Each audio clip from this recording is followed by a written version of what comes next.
ఓం గంగణపతే నమ. ఐం సరస్వత్యై నమ. శ్రీమాత్రే నమో నమ. క్రీం క్రీం మహాకాళికాయ నమో నమ. క్లీం కృష్ణాయ గోవిందాయ గోపీ జనవల్లభాయ నమో నమ. ఓం నమ శివాయ శివాయ గురువే నమో నమ. యా దేవీ సర్వభూతేషు మాతృరూపేణ సంస్థితాః నమస్తస్యై నమస్తస్యై నమస్తస్యై నమో నమ. క్రీం మహాకాళికాయ నమో నమ. ద్రాం దత్తాత్రేయాయ నమో నమ. జయ గురు దత్తాత్రేయాయ నమ. యూట్యూబ్ ప్రేక్షకులకి అందరికీ కూడా నమస్కారం అండి. నేను పాలపర్తి గురునాథ శర్మ, జ్యోతిషం వాస్తు సిద్ధాంతిని. మీకంతా కూడా ఈ యొక్క గోచార ఫలితాలంతా కూడా విశ్లేషణ చేయడం జరుగుతుంది. గ్రహాల యొక్క స్థితిగతి, కలియిక, వాటి ప్రభావం అంతా కూడా వివిధ రాశుల వాళ్ళకి, మేషాది ద్వాదశ రాశుల వాళ్ళకి ఎటువంటి ప్రభావం చూపిస్తుంది, వాటి ప్రభావం వల్ల అదృష్టి యోగం ఏ రకంగా వస్తుంది, అష్టైశ్వర ప్రాప్తి ఏ రకంగా వస్తుంది. ప్రధానంగా చూసుకుంటే ఈరోజు మనం చెప్పబోయే విషయం ఏంటిదంటే, ప్రధానంగా శుక్రుడి యొక్క మార్పు, నవంబర్ నెల మాస ఫలితాల్లో భాగంగా శుక్రుడి మార్పు అంతా కూడా ఏ రకంగా మేషాది ద్వాదశ రాశుల వాళ్ళకి ఫలితాలంతా కూడా చెప్పడం జరుగుతుంది. ప్రధానంగా గ్రహస్థితి అంతా కూడా చూసుకుంటే మీనరాశిలో శనీశ్వరుడి సంచారం జరుగుతుంది. కుంభరాశిలో అంతా కూడా రాహు సంచారం, ఈ యొక్క కేతు సంచారం అంతా కూడా సింహరాశిలో సంచారం జరుగుతుంది. ఈ యొక్క రవి బుధ ఆదిత్య యోగంలో అంతా కూడా ప్రధానంగా చూసుకుంటే రవి యొక్క సంచారం అంతా కూడా ఈ యొక్క తులారాశిలో సంచారం జరుగుతుంది.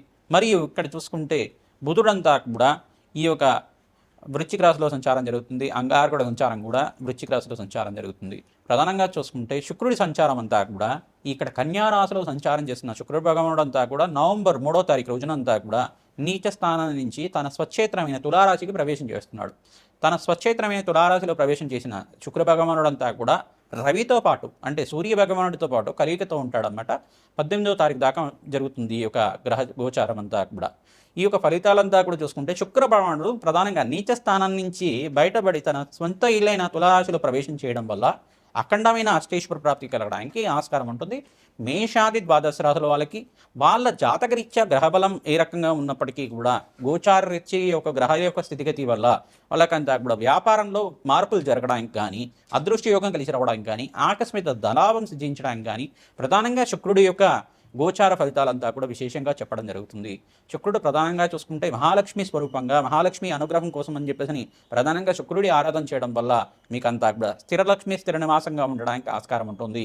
ప్రధానంగా చూసుకుంటే ఎవరి జాతకంలో అంతా కూడా శుక్రభగవానుడు కొంచెం బలహీన పడి ఉంటే కనుక ప్రధానంగా శుక్రభగవానుడు అంతా కూడా యువకరంగా మీకు ఉండడానికి కారణమవుతుంది. భోగభాగ్యాలకు కారణం, ప్రధానంగా చూసుకుంటే అఖండమైన సుఖ జీవితానికి కారణమవుతుంది. ఈ యొక్క అన్యోన్య దాంపత్యానికి కారణమవుతుంది. శుక్ర భగవానుడు అంతా కూడా ప్రధానంగా వ్యాపారంలో మార్పులు కలగాలన్నా, వ్యాపారంలో మంచి కీర్తి గణించాలన్నా, సంఘంలో గౌరవం పెరగాలన్నా, వ్యాపారాన్ని విస్తారం చేసుకోవాలన్నా, వ్యాపారంలో అష్టైశ్వర్యోగం రావాలన్నా శుక్ర భగవానుడు కారణమవుతాడు. ప్రధానంగా శుక్ర భగవానుడు అనుగ్రహం వల్ల మీకంతా కూడా అష్టైశ్వర్యోగం సిద్ధించేయాలి అంటే కనుక ఎటువంటి పరిష్కారం ఆచరించాలి, ఈ యొక్క ఫలితాల్లో అంతా కూడా తెలుసుకోవడం జరుగుతుంది. ప్రధానంగా గ్రహగోచారంలో వివిధ గ్రహాల యొక్క ఫలితాలంతా కూడా చూసుకుంటే ఈ యొక్క గ్రహాల యొక్క స్థితిగతి అంతా కూడా కొన్ని గ్రహాల యొక్క దృష్టి అంతా కూడా శని భగవానుడి దృష్టి అంతా కూడా ధనుసు రాశి మీద పడుతుంది. మరియు ఇక్కడ చూసుకుంటే వృషభ రాశి మీద పడుతుంది. ఈ యొక్క బృహస్పతి సంచారం అంతా కూడా చూసుకుంటే బృహస్పతి సంచారం కర్కాటక రాశిలో ప్రవేశం చేసి డిసెంబర్ 5వ తారీఖు దాకా ఈ యొక్క ఉచ్చస్థానంలో సంచారం జరుగుతుంది. బృహస్పతి సంచారం అంతా కూడా అతిచారంలో సంచారం 48 రోజుల దాకా, అంటే మనకి డిసెంబర్ 5వ తారీఖు దాకా ఈ యొక్క 48 రోజుల దాకా ఈ యొక్క అతిచారంలో సంచారం జరిగిన తర్వాత మళ్ళీ తిరోగమనం జరిగి మిథున రాశిలో ప్రవేశం చేసి జూన్ 14వ తారీఖు దాకా ఉంటారన్నమాట. 2026 జూన్ 14వ తారీఖు దాకా ఉంటారు. ఈ యొక్క మిథున రాశిలో సంచారం అంతా కూడా జరుగుతుంది. మళ్ళీ యథాస్థానానికి మళ్ళీ కర్కాటక రాశికి ప్రవేశం చేసిన బృహస్పతి అంతా కూడా ఈ రకంగా సంచారం జరుగుతూ ఉంటుంది. ప్రధానంగా చూసుకుంటే ఈ రోజున మనం చెప్పుకోబోయే విషయం అంతా కూడా శుక్ర భగవానుడు మార్పు అంతా కూడా తులారాశిలో ప్రవేశం చేయడం వల్ల ఎటువంటి శుభ కార్యక్రమాలు జరుగుతాయి, ఈ యొక్క అష్టైశ్వర్య యోగం సిద్ధిస్తుందా, వ్యాపారంలో ఎటువంటి మార్పులు జరుగుతాయి, వ్యాపారంలో అంతా కానీ, ఉద్యోగంలో కానీ, వివిధ వ్యాపారంలో కానీ, కుటుంబ సమస్యల్లో ఉన్న వాళ్ళైనా కానీ ప్రధానంగా ఎటువంటి పరిష్కారాలు ఆచరించాలి, మేషాది ద్వాదశ రాశుల వాళ్ళకి అష్టైశ్వర్య యోగం సిద్ధించాలి, అదృష్ట యోగం కలిసి రావాలి, రాజ్యయోగం కలిసి రావాలి అంటే కనుక శుక్ర భగవానుడికి ఎటువంటి పరిహారం చేసుకోవాలి, నవంబర్ నెల మాస ఫలితాల్లో భాగంగా చెప్పుకోవడం జరుగుతుంది. ప్రధానంగా నవంబర్ నెల మనకంతా కూడా కార్తీక మాసానికి నవంబర్ 20 దాకా అంతా కూడా కార్తీక మాసం చాలా శ్రేష్టమైన మాసంగా చెప్పడం జరుగుతుంది. ఈ మాసంలో కల్లా ఉత్తమమైన మాసం, శ్రేష్టమైన మాసం అని చెప్పడం జరుగుతుంది. ప్రధానంగా శివకేశుల యొక్క ఆరాధన చాలా శ్రేష్టమైంది. ప్రధానంగా ఎవరైతే కనుక శివపార్వతుల ఆరాధన విశేషంగా చేసుకుంటుంటారు, పరమేశ్వరుడికంతా ప్రీతికరంగా అభిషేక హోమాది కార్యక్రమాలు చేసుకోవడం, ప్రధానంగా చూసుకుంటే నారికెల జలంతో కానీ, శుద్ధోదకంతో, గంగాజలంతో కానీ, భస్మోదకంతో కానీ ఎవరైతే అభిషేకం చేసుకుంటారో అష్టైశ్వర్యోగం సిద్ధిస్తుంది. ప్రధానంగా మారేడు దళాలతోటి ఈ యొక్క లక్షపత్రి పూజ అనేది కార్యక్రమం అంతా కూడా దేవాలయ ప్రాంగణంలో చేస్తూ ఉంటారు.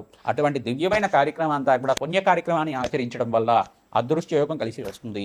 మహాలక్ష్మి ప్రీతికరంగా మారేడు దళాలతోటి తులసి దళాలతోటి అర్చన విధానం చేయించుకోవడం వల్ల నిత్యమంతా కూడా మహాలక్ష్మీదేవికి అంతా కూడా త్రిసూక్త విధానంగా యజ్ఞాధికరతులు ఆచరించడం వల్ల లక్ష్మీ కుబేర శాంతి హోమాది కార్యక్రమాలు చేయడం వల్ల అదృష్ట యోగం కలిసి వస్తుంది.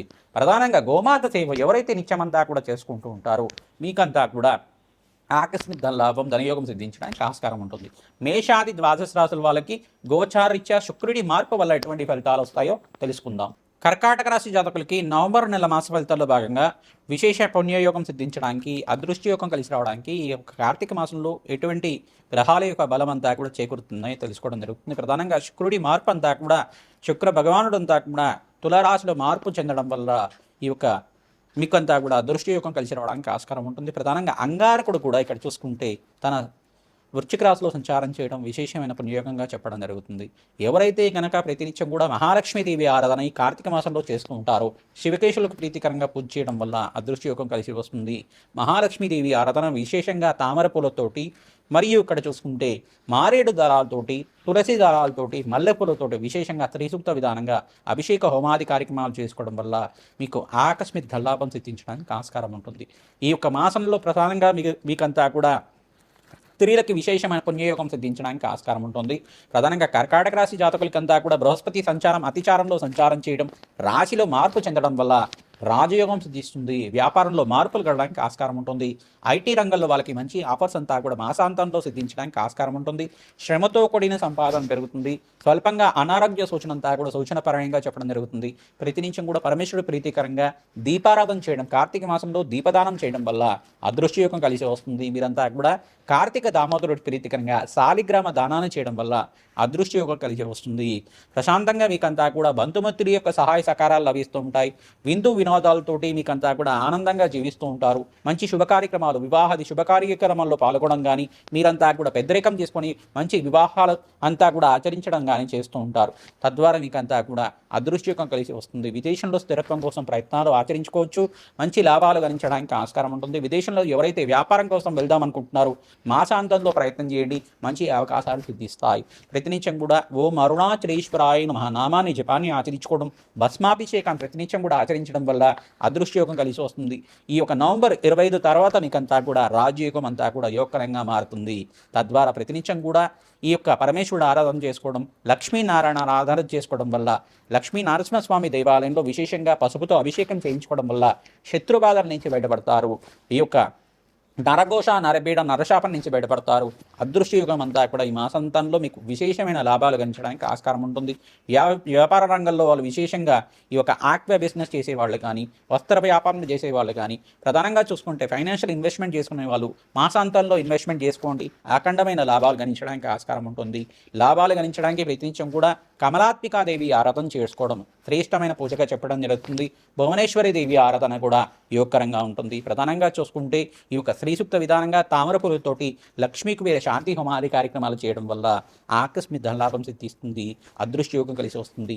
రావి చెట్టు దగ్గర ఈ యొక్క తులసి కోట దగ్గర మీరంతా కూడా ఆవునితో దీపారాధన చేయడం, కార్తీక మాసంలో దీపదానం చేయడం వల్ల అదృష్టయోగం కలిసి వస్తుంది. విశేషమైన పుణ్యయోగం సిద్ధిస్తుంది. శ్రీమాత్రే నమః.